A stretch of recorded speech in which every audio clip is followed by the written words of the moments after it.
America के विदेश मंत्री का फोन आ गया। मार्को रूबियो ने भारत के विदेश मंत्री जयशंकर को फोन किया। इस फोन कॉल को लेकर यह सवाल उठने लगे कि अंदर अंदर क्या चल रहा है बॉस। जो डिटेल्स सार्वजनिक की गई उसके मुताबिक बातचीत में व्यापार, महत्वपूर्ण खनिजों, परमाणु ऊर्जा और रक्षा क्षेत्रों में सहयोग पर जोर दिया गया। इसके अलावा दोनों के बीच ट्रेड डील को लेकर भी बात हुई। आर्थिक सहयोग को मजबूत करने पर चर्चा हुई। दोनों विदेश मंत्रियों की अगले महीने मुलाकात हो सकती है। विदेश मंत्री जयशंकर ने कहा कि श्री रूबियो के साथ उनकी अच्छी बातचीत हुई है और वो संपर्क में रहने पर सहमत हुए हैं। इससे पहले भारत में अमेरिका के राजदूत भी भारत को सबसे अहम पार्टनर बता चुके हैं। यानी धीरे धीरे ही सही अमेरिका और भारत के रिश्ते कुछ कुछ पटरी पर आने लगे। अब यह बात मुनीर के लिए भी खतरे की घंटी है, क्योंकि मुनीर तो सोचे बैठा था कि मैंने तो इतना मक्खन लगा दिया है ट्रंप को, अब भारत मारेगा तो शायद अमेरिका हमारे साथ खड़ा होगा। यहां अमेरिका फिर भारत से सटने के लिए तड़पड़ाया हुआ है। तो भैया खेला तो होगा और उसके संकेत मिल रहे हैं। अब कहानी जहां तक ईरान की है, ईरान में युद्ध होगा नहीं होगा, अमेरिका घुसेगा नहीं घुसेगा, क्या होगा अभी देख लीजिए अगले चैप्टर में। भाई सड़क पर फांसी की तैयारी है। ईरान में खामनेई के अंत का टाइमर ऑन कर दिया है क्या ट्रंप ने? ईरान पर अमेरिकी अटैक की गजब तैयारी। उधर ईरान भी अमेरिकी बेस फोड़ने को तैयार बैठा है। मतलब भयंकर जंग होगी, हजारों विद्रोही मारे गए। अब ईरान में घुसेगा अमेरिका, फिर क्या क्या हो गया या होगा, इसका कंप्लीट चैप्टर देख लीजिए। ईरान पर किसी भी वक्त अमेरिका का अटैक हो सकता है, यह दुनिया भर में चर्चा है बॉस। ट्रंप एकदम तैयार बैठे हैं। अगले 24 घंटे में कुछ बड़ा होने वाला है, क्योंकि ईरान को लेकर जबरदस्त हलचल मची हुई है। भारत ने भी अपने नागरिकों को तुरंत ईरान से निकलने को कह दिया है। इजरायल ने अपने सुरक्षा कवच आयरन डोम को एक्टिवेट कर दिया है। अमेरिका ने मिडिल ईस्ट में सैन्य ठिकाने खाली करना शुरू कर दिया है। यह सब इसलिए हो रहा है क्योंकि ईरान ने भी जवाब में धमकी दे दी है कि अगर अमेरिका ने अटैक किया तो ईरान चुप बैठेगा क्या? मिडिल ईस्ट में अमेरिका के सैन्य ठिकानों को निशाना बनाएगा कह रहा है। आसपास के सारे मुस्लिम देश नए युद्ध के खतरे से कांप रहे हैं। सऊदी अरब ने अमेरिका से कहा है कि अगर ईरान में अटैक किया तो तेल के बाजार में हड़कंप मच जाएगा। भाई क्या कर रहे हो तुम? और आखिर में नुकसान अमेरिका का ही होगा। सऊदी अरब के साथ कतर, ओमान जैसे देशों ने भी अमेरिका को आगाह किया है कि ईरान में तख्ता पलट करने की कोशिश करना उल्टा पड़ सकता है। भाई क्या कर रहे हो? लेकिन डोनाल्ड ट्रंप सुनने वालों में से हैं, वो किसी की सुनी नहीं रहे। भाई ट्रंप को तो जो करना है वो कर ही रहे हैं। ट्रंप ने तय कर रखा है कि ईरान में तख्ता पलट करके ही रहूंगा। ईरान में खामनेई विरोधी प्रदर्शन में 3000 लोग मारे जाने की खबर है। ट्रंप ने कह दिया कि प्रदर्शन जारी रखो, बस मदद पहुंच रही है, तुम लोग रुकना मत। यह भी संकेत है कि भाई मदद पहुंच रही है, इसका मतलब क्या है? अमेरिका घुसेगा ईरान में। ईरान अलग अड़ा हुआ है, कह रहा है कि ईरान में आग ट्रंप ने लगा रखी है। जिन्हें ट्रंप उकसा रहे हैं, अब उनको ईरान नहीं छोड़ेगा। ईरान में 26 साल के एक लड़के को सरेआम फांसी दी जा रही है। जो प्रदर्शन में शामिल हुआ था उसे पकड़कर बीच चौराहे पर फांसी पर लटकाने की बातें हो रही। आज इसके बारे में भी बताऊंगा। यह भी बताऊंगा कि ईरान में आज की रात क्या बड़ा हो सकता है, कैसे रूस और चीन भी इसमें कूदने को तैयार है। जिस वक्त ट्रंप ईरान पर अटैक करने के लिए तैयार हैं, उस वक्त अमेरिका में पिज्जा के ऑर्डर क्यों बढ़ गए? भाई बहुत अलग कहानी चल रही है इंटरनेशनल मीडिया में। पिज्जा के ऑर्डर से युद्ध का क्या कनेक्शन है? आपको यह भी बताऊंगा कि ईरान में खामनेई के खिलाफ प्रदर्शन हो रहे हैं, तो इधर भारत में कौन से लोग खामनेई के समर्थन में रैली कर रहे हैं, नारेबाजी कर रहे हैं। सारी चीज ईरान में आज कयामत की रात होने वाली है क्या, बताऊंगा। पहले ट्रेलर देखिए। पूरी दुनिया सहमी हुई है कि ईरान और अमेरिका के बीच क्या ही होने वाला है। ट्रंप एक के बाद एक ईरान को धमकी दे रहे हैं, जिसके जवाब में अब ईरान की तरफ से भी अमेरिका को सीधे सीधे वार्निंग दी जा रही है। ट्रंप ने कहा कि पब्लिक पर अत्याचार बंद करे ईरान। खामनेई ने कहा कि विदेशी दखल बर्दाश्त नहीं है, हमारे देश में ना घुसो तुम। ट्रंप ने कहा कि खामनेई को भारी कीमत चुकानी पड़ेगी। खामनेई कहा कि मुंहतोड़ जवाब दे देंगे, क्या समझे हो जी? ट्रंप ने कहा कि किसी को फांसी दी तो बहुत बड़ा हमला होगा तुम पे। खामनेई ने पलट के जवाब दिया कि हम अमेरिकी आर्मी बेस फोड़ देंगे, क्या सोचे हो तुम? मतलब तना तनी है भाई दोनों तरफ से। ट्रंप कह रहे हैं हम नहीं छोड़ेंगे, ईरान कह रहा है तो हम छोड़ देंगे क्या? ट्रंप लगातार कह रहे हैं कि ईरान प्रदर्शनकारियों के खिलाफ एक्शन बंद करे, लेकिन ईरान ने ऐसा फैसला ले लिया जिससे ट्रंप और भड़क गए। ईरान ने प्रदर्शनकारियों को सबक सिखाने के लिए बड़ा ऐलान कर दिया।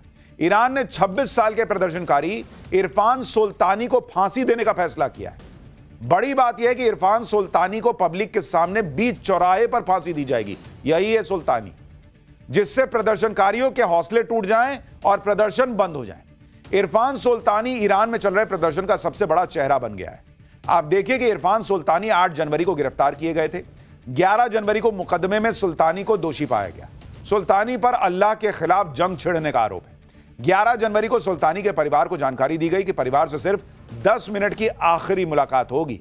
सुल्तानी को ना ट्रायल मिलेगा, ना ही कोई वकील मिलेगा।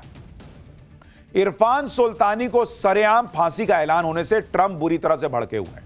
ट्रंप ने कहा कि अगर ईरान ने सरकार के खिलाफ विद्रोह पर कार्रवाई में लोगों को फांसी दी तो अमेरिका ईरान के खिलाफ बहुत बड़ी कार्रवाई कर देगा। ट्रंप ईरान के खिलाफ सख्त एक्शन की बात कर रहे हैं, लेकिन ईरान भी कह रहा है कि चुप बैठ जाएंगे क्या जी। आप देखिए किस तरह से चीजें तेजी से बदल रही हैं। ईरान की धमकी के बाद अमेरिका कतर के अल उदीद एयरबेस से सैनिकों को हटा रहा है। अल उदीद एयरबेस कतर में अमेरिका का सबसे बड़ा एयरबेस है। ईरान ने अमेरिकी हमले के जवाब में अमेरिकी एयरबेस पर हमले की बात कह दी है, जिसके दायरे में सऊदी अरब, यूएई, तुर्की और कतर के अमेरिकी एयरबेस आएंगे। इस धमकी के बाद अमेरिका ने कतर के एयरबेस से कुछ सैनिकों और गैर सैनिक कर्मियों को हटा भी दिया। अमेरिका की तरफ से कहा गया कि पोस्चर चेंज है, यानी सतर्कता के लिए कदम उठाया गया है। लेकिन यह संकेत है कि भाई तुम मारने का सोच रहे हो, तभी तो वहां से अपने लोग हटा रहे हो जहां वो पलट के जवाब देगा। जब अमेरिका ने ईरान पर मिसाइल अटैक किया था तो उस समय भी इसी तरह से सैनिकों की तैनाती में बदलाव हुआ था। इसलिए इसे भी एक संकेत के तौर पर देखा जा रहा है कि अमेरिका कुछ बड़ा प्लान कर रहा है बॉस। अमेरिका ने जिस तरह से ईरान के आसपास के देशों से अपने सैन्य अड्डे खाली करना शुरू कर दिया है, उससे तो यही लग रहा है कि युद्ध होने ही वाला है। आसपास के मुस्लिम देशों में भी हड़कंप है, क्योंकि अगर जंग छिड़ी तो कहीं उनके घर तक आग ना पहुंच जाए। अमेरिका के मिडिल ईस्ट में 8 सैन्य ठिकाने हैं, जिसमें बहरीन है, मिस्र है, इराक है, जॉर्डन है, कुवैत है, कतर है, सऊदी अरब और संयुक्त अरब अमीरात है। ये देश कभी नहीं चाहेंगे कि अमेरिका के चक्कर में इन्हें ईरानी बम झेलने पड़े। भाई वो तो ये बोल के मारेगा कि तुम्हारे यहां अमेरिका का बेस है, मैं क्या करूं, मारना होगा, लेकिन बम तो उन्हीं के ना फटेगा और उनके आंतरिक संबंध बिगड़े, ये भी नहीं चाहेंगे वो। ऐसे में सऊदी अरब के साथ कतर, ओमान ने अमेरिका को आगाह किया है कि ईरान में तख्ता पलट करने की कोशिश करना उल्टा पड़ सकता है। भाई ईरान के खिलाफ ट्रंप घेरेबंदी कर रहे हैं, हमले की तैयारी कर रहे हैं, लेकिन ट्रंप की धमकियों के बीच ईरान को 2 बड़े देशों का समर्थन मिल गया है। चीन के बाद रूस ने भी अमेरिकी धमकियों को गलत बताया है। रूस ने अमेरिकी धमकियों पर कड़ी प्रतिक्रिया दी है। रूस ने अमेरिकी धमकी को पूरी तरह से गलत बताया है। मिडिल ईस्ट की स्थिति दुनिया की सुरक्षा के लिए खतरनाक हो रही है। टैरिफ के बहाने अमेरिका दूसरे देशों को ब्लैकमेल कर रहा है, यह रूस ने आरोप लगाया है। इससे पहले चीन ने कहा था कि किसी भी देश की संप्रभुता और सुरक्षा अंतर्राष्ट्रीय कानून के तहत सुरक्षित रहनी चाहिए, और अब रूस ने भी साफ कह दिया है कि अमेरिका की दादागिरी बर्दाश्त नहीं की जाएगी। लेकिन ट्रंप इस वक्त ऐसी सनक में है बॉस कि किसी की परवाह नहीं कर रहे। लोग मानकर बैठे हैं कि ट्रंप ईरान पर हमला करके ही रहेंगे, और इस हमले को लेकर अमेरिका में एक पिज्जा थ्योरी भी चल रही है। अब आप कहेंगे ये क्या है बॉस? कई जगह इस बात की चर्चा है भाई, इंटरनेशनल मीडिया में भी चर्चा है। अमेरिका में क्यों ऐसा कहा जा रहा है कि पिज्जा के ऑर्डर बढ़ गए तो समझो युद्ध होने ही वाला है, इसके बारे में भी आपको बताता हूं। अमेरिका में कहा जा रहा है कि वहां का जो रक्षा मुख्यालय है, पेंटागन, वहां रात में जब जब पिज्जा का ऑर्डर ज्यादा होता है तो इसका मतलब होता है कि अमेरिका कुछ बड़ा करने वाला है। इसे अमेरिका में पिज्जा इंडेक्स का नाम दिया गया है। अमेरिका में सोमवार, मंगलवार और आज पिज्जा इंडेक्स बढ़ा हुआ था। इसका मतलब वहां पर जो बैठे हुए रक्षा मंत्रालय में लोग, वो रात रात भर काम कर रहे हैं। रात रात भर काम कर रहे हैं तो भूख लग रही तो पिज्जा मंगा रहे हैं। पिज्जा मंगा रहे हैं रक्षा मंत्रालय में, तो इसको जोड़ा जा रहा है, वहां की मीडिया कह रही है कि ला ये रात भर चल रहा है काम, ये होगा कुछ कांड। तो पिज्जा का ऑर्डर बढ़ा मतलब दुनिया में तनाव बढ़ा। यह भी समझ लीजिए कि पिज्जा इंडेक्स होता क्या है। पिज्जा इंडेक्स एक अनौपचारिक थ्योरी है जिसके अनुसार अमेरिकी रक्षा मुख्यालय पेंटागन के आसपास पिज्जा के ऑर्डर में अचानक बढ़ोतरी को देखा जाता है, जो कि किसी बड़े सैन्य अभियान या अंतर्राष्ट्रीय संकट का संकेत हो सकती है, क्योंकि देर रात तक चलने वाली उच्च स्तरीय बैठकों में अक्सर कर्मचारी पिज्जा ऑर्डर कर लेते हैं। यह कोई आधिकारिक जानकारी नहीं है, बल्कि एक दिलचस्प पैटर्न है जिसे कुछ विश्लेषक छोटी छोटी जानकारी से बड़ी तस्वीर समझने के लिए देखते हैं।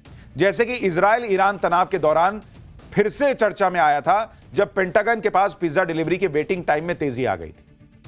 तो लोग अलग अलग तरीके से देखते हैं कि वहां क्या चल रहा है। तो देख रहे पिज्जा ऑर्डर हो रहा है उधर, भैया अमेरिका फिर किसी को खाएगा। लेकिन यह पिज्जा थ्योरी आज की नहीं है, पहले भी पिज्जा को लेकर ऐसी ही चर्चा अमेरिका में होती रही। पिज्जा इंडेक्स कई बार सटीक भी बैठा है। क्लेम किया जाता है कि पेंटागन की पिज्जा इंडेक्स ने 21 से ज्यादा क्राइसिस को सही प्रिडिक्ट किया है। 1980 के दशक में सोवियत इंटेलिजेंस की केजीबी ने वॉशिंगटन डीसी को टारगेट करते हुए एक अनकन्वेंशनल सर्वेलांस मेथोडोलॉजी इजाद की थी। इसमें KGB late night food delivery को ट्रैक करता था और इसका कोड नेम पिजेंट यानी पिज्जा इंटेलिजेंस दिया गया था। 1 अगस्त 1990 में CIA हेडक्वार्टर में 21 पिज्जा डिलीवरी हुई थी, जिसके कुछ घंटे बाद ही इराक ने कुवैत पर हमला बोल दिया था, जिसके बाद गल्फ वॉर की शुरुआत हुई। 1998 में वॉशिंगटन पोस्ट ने यह लेख छापा था कि अमेरिका का इराक पर बॉम्बिंग के दौरान और राष्ट्रपति क्लिंटन पर चले महाभियोग के दौरान व्हाइट हाउस में फूड डिलीवरी में 250% की वृद्धि देखी गई थी। हाल ही में वेनेजुएला हमले से पहले भी व्हाइट हाउस के पिज्जा इंडेक्स में बढ़ोतरी देखी गई थी और यह अमेरिका की मीडिया एजेंसीज खुद दावा करती हैं कि भाई इधर फूड डिलीवरी बढ़ी, उधर कुछ कांड होगा। अब अगर पिज्जा थ्योरी को सही माने थोड़ी देर के लिए, तो अमेरिका ईरान पर हमला करने ही वाला है। लेकिन यह हमला अमेरिका कैसे कर सकता है उसको देखिए। पिज्जा इंडेक्स तो अलग बात है।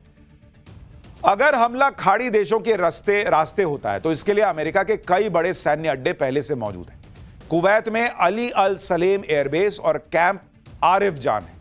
कुवैत की ईरान से दूरी करीब 250 किलोमीटर है। यूएई में अल धफरा एयरबेस है, जहां F-35 और F-22 जैसे लड़ाकू विमान तैनात है।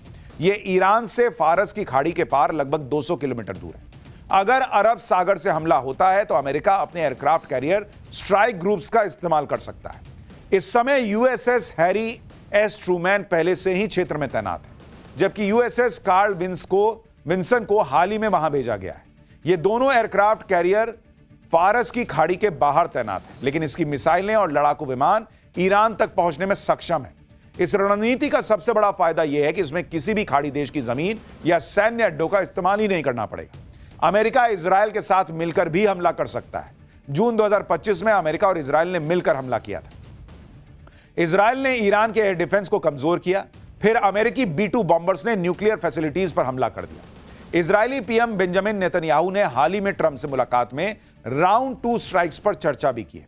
हमले में B-2 स्पिरिट स्टेल्थ बॉम्बर्स का इस्तेमाल किया जा सकता है, जो हिंद महासागर में स्थित डिएगो गार्सिया से उड़ान भर सकते हैं या फिर सीधे अमेरिका के मिसूरी से हवा में फ्यूल भरते हुए मिशन पूरा कर सकते हैं। यह बॉम्बर ईरान के रडार सिस्टम को चकमा देने में भी सक्षम है।